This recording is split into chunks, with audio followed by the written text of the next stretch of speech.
morning, good afternoon, and good evening to you, the good people of Tube. Hope you're well today. Hope you're feeling grand and all's well in your world. Hello there. Welcome to another Q&A. I think that was the longest intro to a Q&A I've ever done. I went somewhere else. I had to come down from that afterwards. So yes, I hope you enjoyed the intro. I hope it wasn't too long and annoying. So, okay, let's get to question one today, shall we? Question one is, it's 3 parts to question one. Number one is, what are your 5 favourite songs? Of all time, is Scar Tissue by the Chili Peppers, Machine Gun by Jimi Hendrix, Candlebox You, Black by Pearl Jam, Bad Penny by Rory Gallagher. Is that 5? I could keep going. Yeah.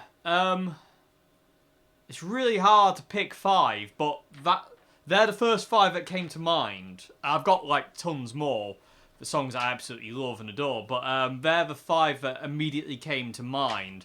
So yeah, Scar Tissue, Machine Gun, Black, You, and Bad Penny. So they're the first 5 that come to mind, but then I can think of stuff like Oh Well by Fleetwood Mac Part 2. I definitely prefer Part 2 of Oh Well to Part 1. Part 1 is amazing, but I do love Part 2. It's just something ridiculously cool about Part 2. There's also Closing My Eyes by Fleetwood Mac as well. I love that song, Closing My Eyes. That is one of my all-time favourite songs as well. It's really hard to narrow it down to 5, but I think I've gone like 6 or 7 now. But yeah, they're the first ones that come to mind anyway. You also asked, what's your opinion on Red Hot Chili Peppers' latest 2 records? They're good, but they're not for me. If that makes any sense whatsoever. Do I make sense? I don't know. Yeah, I don't personally like them. I like Dark Necessities a little bit, and some of the other songs, but it doesn't really appeal to me that much. I wouldn't be going out and buying them anytime soon whatsoever. I just wouldn't do it. It's not the Chili Peppers I would like to listen to. There's definitely other Chili Peppers albums I'd listen to way over them. If somebody said you only had to listen to those 2 albums again, or not listen to any Red Hot Chili Peppers, I wouldn't listen to Red Hot Chili Peppers. It's a very strong statement, that, Dave. But it is true. The new stuff just doesn't appeal to me at all. It really doesn't. There is just... I've tried so hard to find something in it. And like I always say, there is something in everything. And this, like, Dark Necessities, I really like Dark Necessities. But I find it hard to get on with most of it. Like, like 90% of I'm With You I didn't like at all. It just didn't sound... I don't know, it just didn't feel or sound very nice to me. I don't know if that makes any sense, I don't know. I could be just rambling on here, but it just didn't appeal to me at all. Some of the riffs are really cool.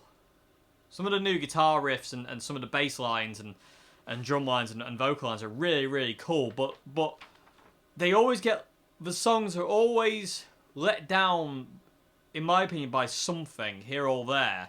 There's always something that's like, oh, why did you have to do that? That was going really well. There's always something, like either the chorus isn't strong or whatever. I can't...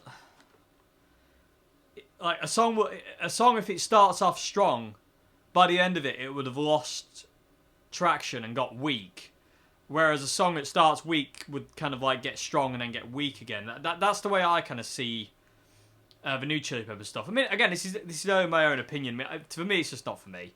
Like I said, I do like Dark Necessities and We Turn Red. There were some other ones, but I can't remember the titles of them. I'm terrible at remembering the song titles. But there's some other ones that I really liked as well. But it was just like... To me, the Chili Peppers is a guitar and bass-led band. guitar, drums, and bass led band. That's kind of the music has always been driven by Flea, the guitarist, and Chad, or Jack Irons, or whoever the drummer was at the time. Josh has a more minimalistic approach to the guitar, where he won't play anything, and that creates a void, I think, in the Chili Peppers sound. Like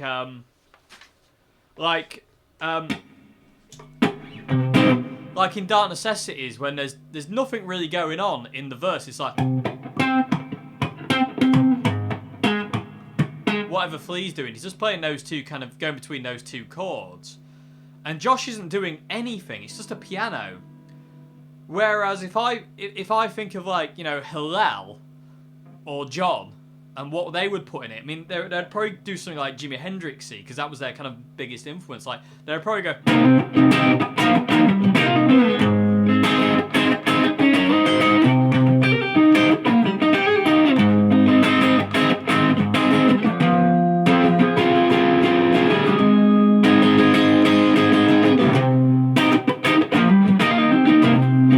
Make the chorus really big by kicking on distortion. So like.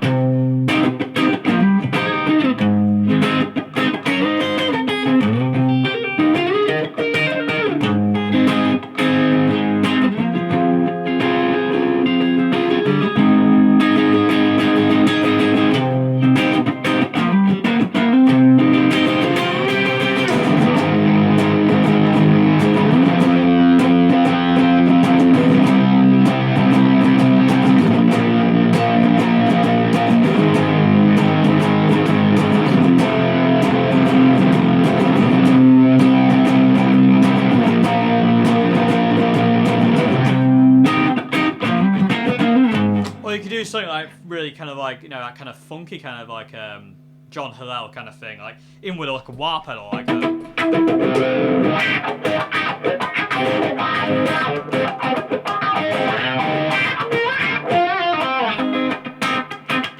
yeah, you can do something like that. And Josh, as much as he's a really good guitar player, drummer, and like multi-instrumentalist, I just feel he's not filling the void. Like I said, the Chili Peppers have always been like guitar, bass, and drums really strong. Like they've always been kind of like they're really prominent kind of thing. So, and when that's not there, I feel the music kind of suffers for it, because it's not. I don't like to pigeonhole them, but you know what I mean. It's not their sound. You know, their sound is that kind of thing. Even if you kind of like look at some John stuff where he's just playing single note lines, like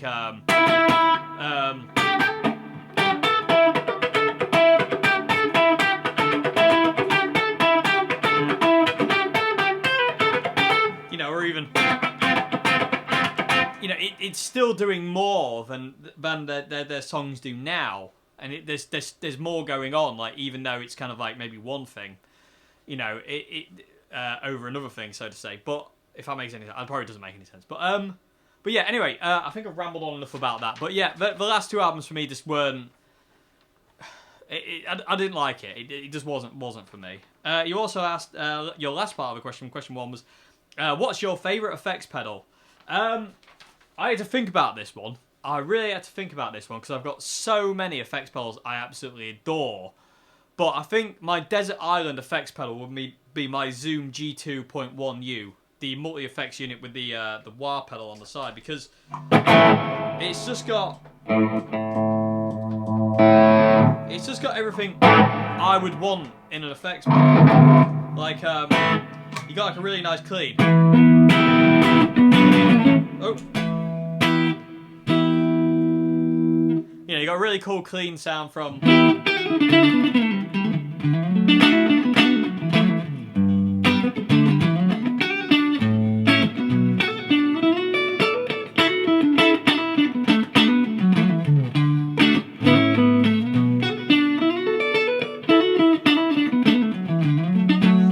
So that kind of clean tone, that's kind of like that's the MG with what, some little EQ adjustments inside the Zoom, and then you got distortions.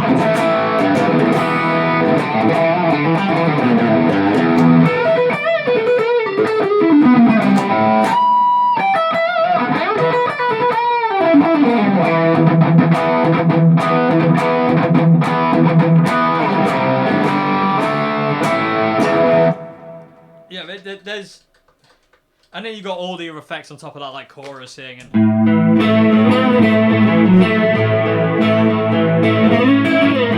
You know, all that kind of stuff.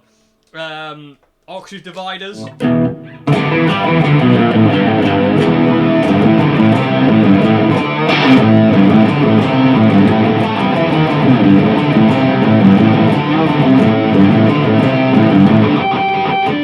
You know, so...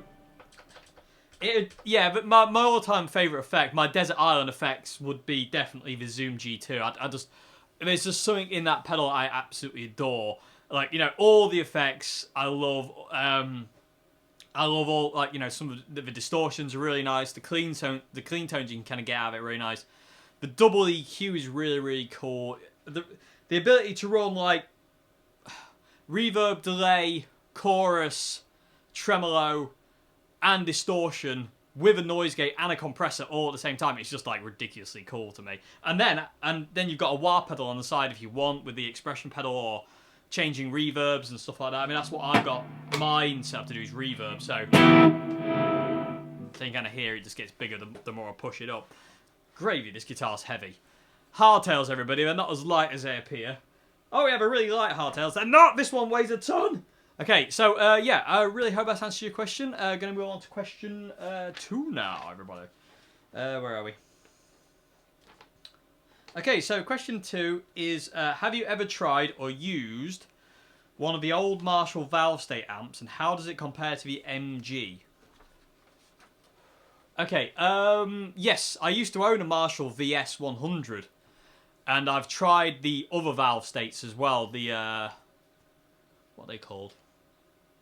They just look like a normal, like, JCM 800, 900 kind of head, but they're just, I think they're just called Valvestates, actually. I don't know. But I've tried both, and the VS was amazing, and I wish I still had the VS, because I had to sell it, though, at the time. I didn't have any money at the time, and I needed to sell it, and I had the Valvestate half stack. I had the matching 4x12 cab with the head, and it sounded unreal. It took pedals really well. It had OD1 and OD2. Both overdrive sounded immense. It had a gorgeous reverb. Amazing reverb. And the same goes for the other Valvestate versions. They were amazing as well. And I really want the head, the 150 watt head. So hopefully I'll be able to get my filthy mitts on that at some point in my life. Every time one comes up, I can't afford them. So it's kind of annoying. How do they compare to the MG? They're kind of similar. The VS was very similar to the MG. In the VS had more distortion on OD2. If I remember correctly, it had a lot more gain. Like loads of gain. The same with the 150 watt head as well. That had a lot more gain than the MG. But other than that, tonally they were very much the same. The VS was my backup for ages to my number one amp, my number one MG. But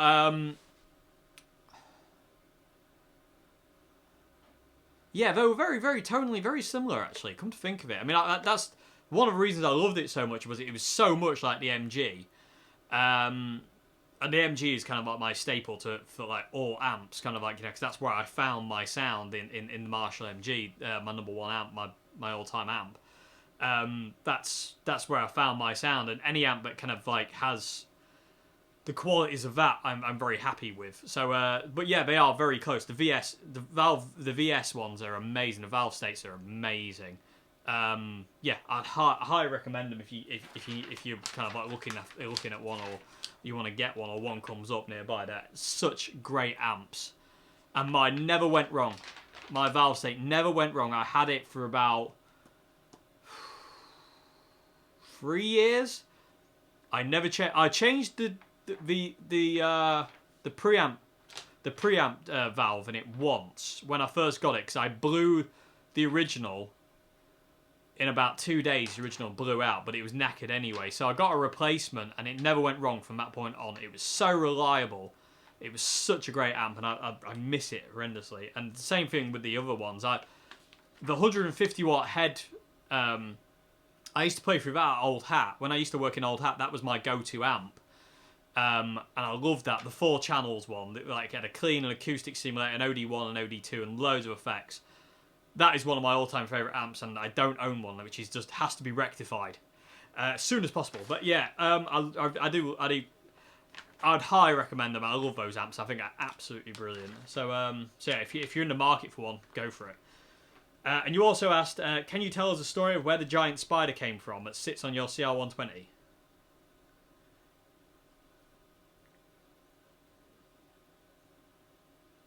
Can I tell them?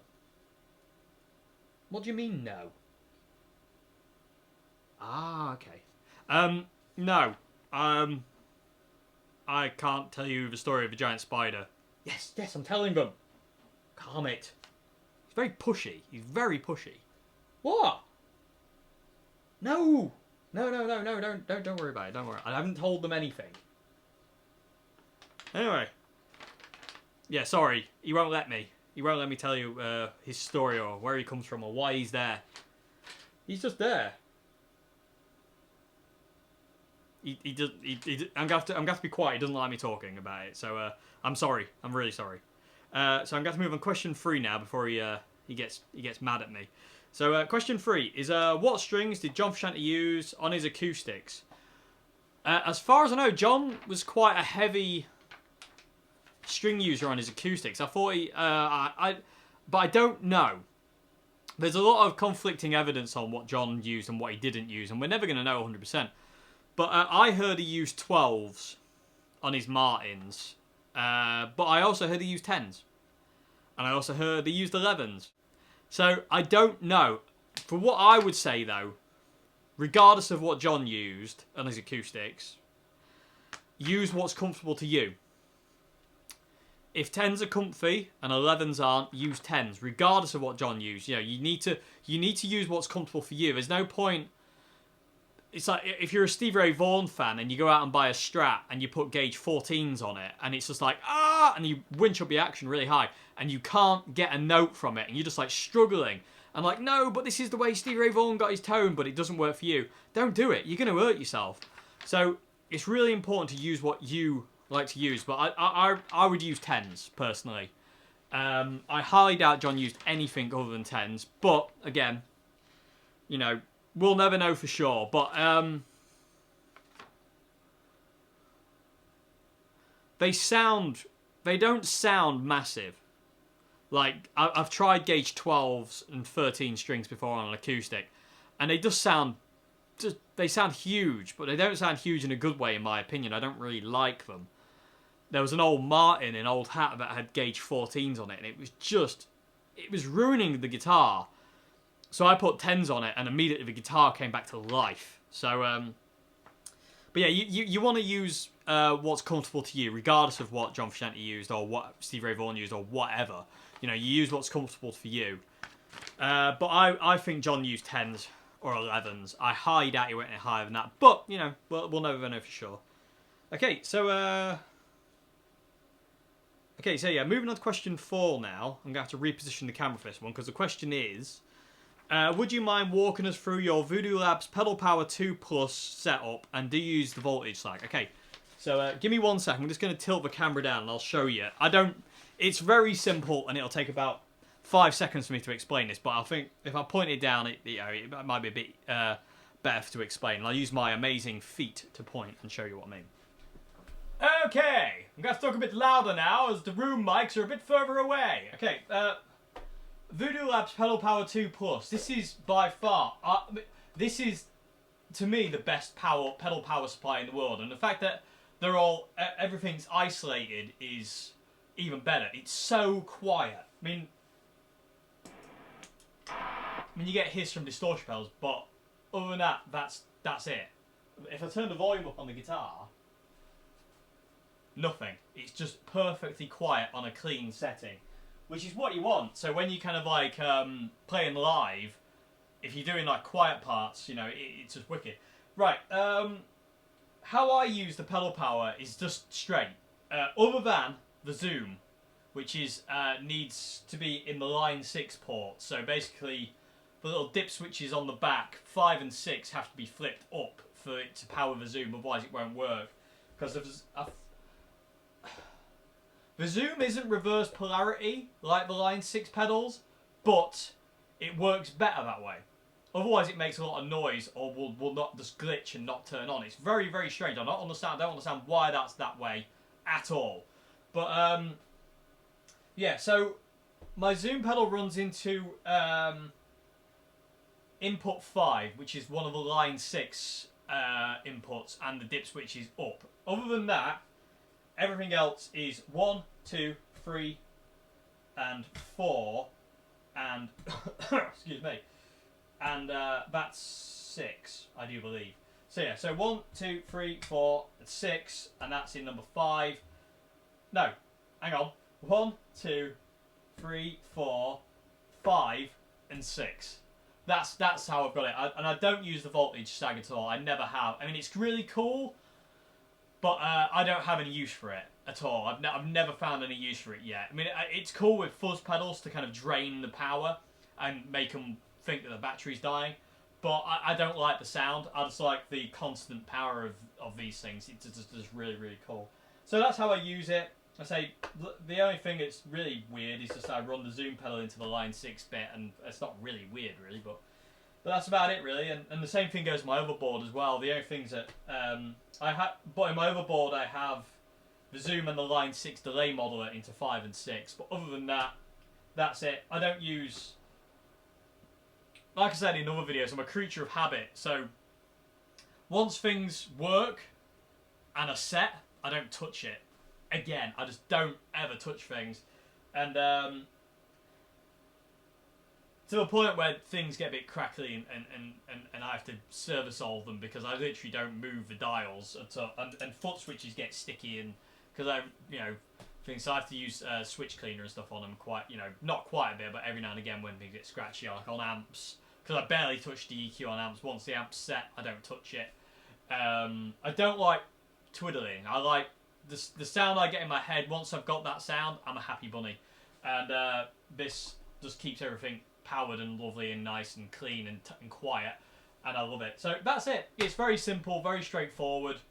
Like I say, the only thing that's different is when I'm using my Line 6 and my Zooms, they go into the Line 6 thing. I don't use the sag. I don't really do any of that. So yeah, that's it really. So I hope that's answered your question. Pretty straightforward, really. I'm a very simple fellow, me. I've got a simple mind, so yeah, I have to keep it simple, otherwise I get confused. That's why I can't get on with the Katana plugging it into a laptop or the tone studio. I'm just like, I have no idea what I'm doing. So I just don't have any ideas, so I'm just going to keep plugging into it. But anyway, yes. So yeah, I hope that's answered your question. Was that all you asked? Just want to make sure. Yes. So yeah, I really hope that's answered your question. Going to move on to question 5 now. Okie dokie, had to put the guitar down, and killing me a little bit. Question 5 is, how do you learn songs? What's your approach? And do you have a main source? I spoke about this before, but my main way of learning songs is using my ears and listening. And I normally struggle to figure out a song if I can't hear the bass, or even if it's just like just a guitar thing. It's like, to hear the bass chords, I struggle to figure things out. But that's how I learn songs now, and I have done for a while. Being dyslexic, tab and reading music is a no-no. I just can't do it. I mean, I can learn things from tab, but it takes me a long, long, long time to get it logged in my head. Whereas if I use my ears, I can normally figure out something fairly quick. It takes less time for it to process in my mind, so to say. I have a better chance of remembering it, learning it by ear, because I've spent X amount of time figuring it out. So that's what I do. I tend to figure things out by ear, and that's why sometimes I'm playing things in the wrong position, but that's fine. Or I'm playing things in the wrong octave, which again is fine. Or this, that, and the other. But sometimes what I do is I go onto YouTube and I check where that person's playing it. Like, come back here, guitar. I need you. Like, I don't remember when, but quite a while ago, I taught how to play All Right Now by Free.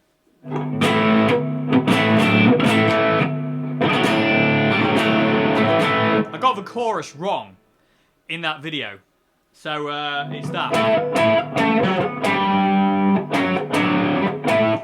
But I'll cover that when I get to my Paul Kossoff series. But people have been telling me left, right, and centre since I did that video that I'm playing the riff wrong, and it's this. And you get this high A note on the high E string, but you don't. If you watch Paul Kossoff play All Right Now, and even Andy Fraser and Paul Rodgers have said this, he uses his little finger to reach up to the A on the low E string. And then he plays the A chord there. Because the thing was, because Andy Fraser came up the riff. But Paul Kossoff is the only, other than the drums, Paul Kossoff's the only melodic instrument there. Really, I mean, other than Paul Rodgers, but Paul's got to fill a lot of ground because the bass isn't there. So doing this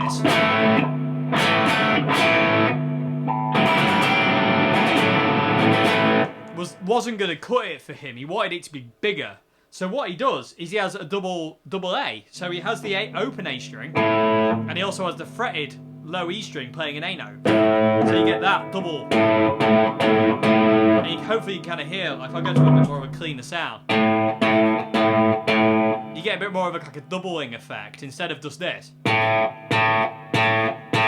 get that. And it immediately sounds bigger.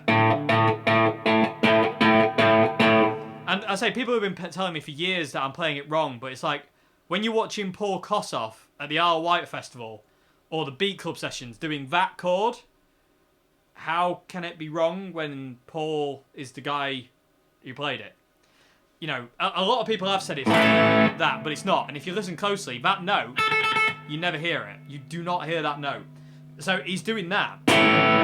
And with the advent of YouTube, this has made a lot easier because you can just type it in the search bar and you can find footage of them, especially at the Isle of Wight Festival. There's quite a bit of that. And other things like the Beat Club sessions. So I will tend to reference things to the actual player just to find out how and where they're playing it. Bark at the Moon was another one. I wanted to learn Bark at the Moon. And I was learning the middle bit where it's like that bit. And I was like, something's wrong. I'm not playing it right. I could hear something and I couldn't figure out what for the life of me it was. What I was playing wrong. And then I saw a video with Jake E. Lee explaining how people get it wrong all the time, and what he's doing is he's holding the F sharp note all the time until the end. So it's an F sharp minor chord, then it's an F sharp over D major, then it's an F sharp over E major, and then back to F sharp, and then he does it again to the D, and then the last time he releases the tension and just gets the open E. So it's really that tension and release thing. It's absolutely brilliant. So you get the F sharp note constantly. And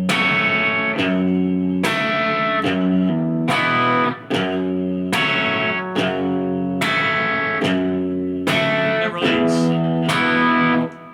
It's so cool, and also that's like crazy. What is it?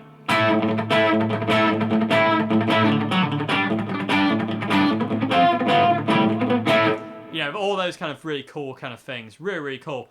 So yeah, I tend to kind of cross-reference things to YouTube after I've learned it.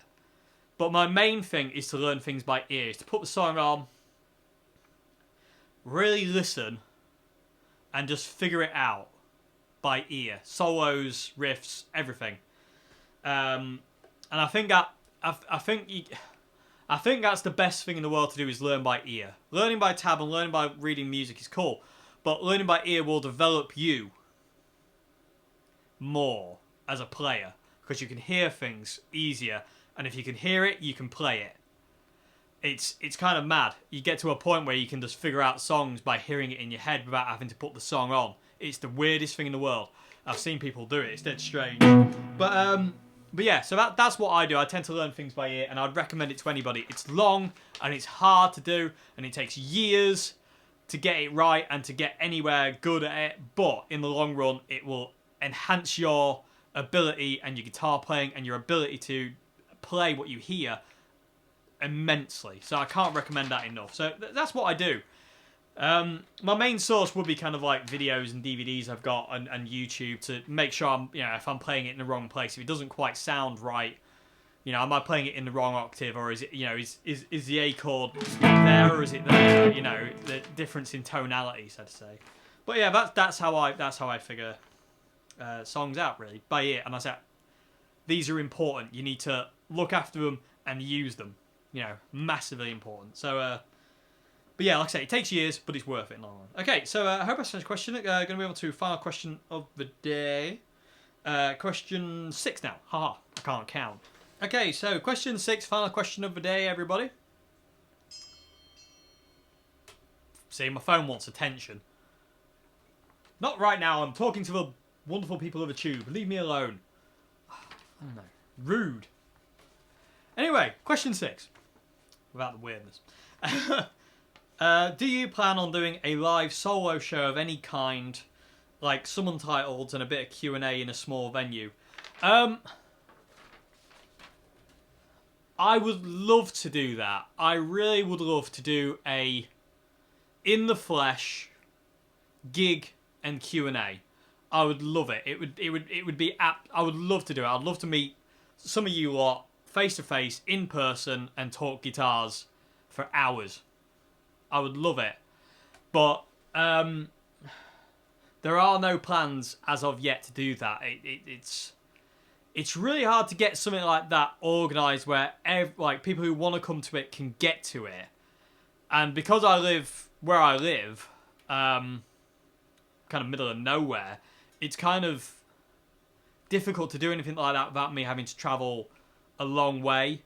But then if I travel that way, a long way away, then some people from here can't get to there, and then these people from there can't get to there, and the people from here are okay with it, but I've got to travel over here, and it's cost at the end of the day and all that kind of stuff. But yeah, hopefully one day, fingers crossed, touch wood and everything else, I will be able to do like a little live gig / clinicy Q&A thing. I would love to do something like that live. I would love it. I would really love to meet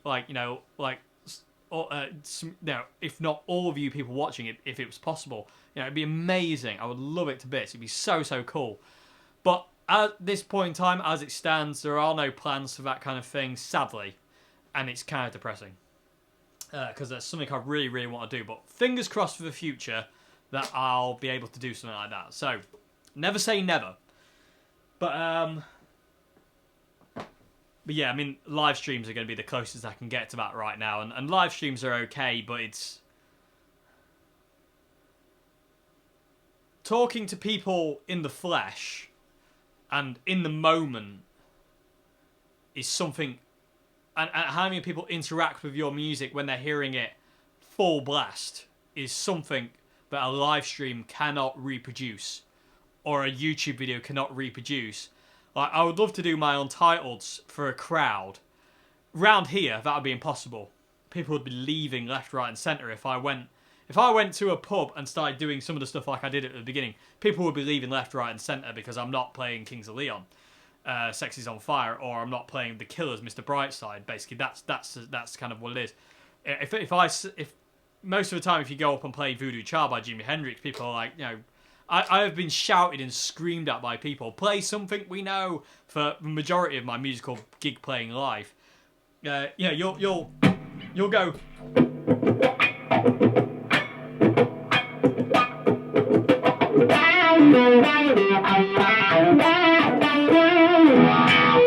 You'll start that and you'll hear somebody shout, "Don't know that one!" So it's kind of gets annoying, but yeah, hopefully one day. I would adore to do that. I mean, it's one of my all-time goals is to do a live gig / Q&A thing.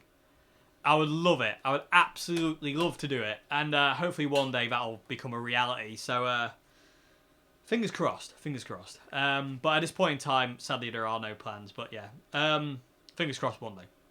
So yeah, I hope that's answered all your questions today, everybody. Yeah, I hope that's answered them okay, and it was informative, so to say. And I'll see you again on Friday for a amp demo. I'm not going to tell you what it is. You'll see on Friday. It's cool though. It's really cool. It's wicked. I'm well chuffed with it. I love it to bits. So yeah, I'll see you on Friday for an amp demo, and yeah. And then on Monday, I'm going to tell you this now because why not? Don't want to keep secrets from you. That's not on, unless it's need be. But anyway, unless I've got something secret to tell you. But anyway, something cool to tell. But anyway, Monday I'm going to do a different video. I'm going to do a little bit of a talking video, not so much a playing video.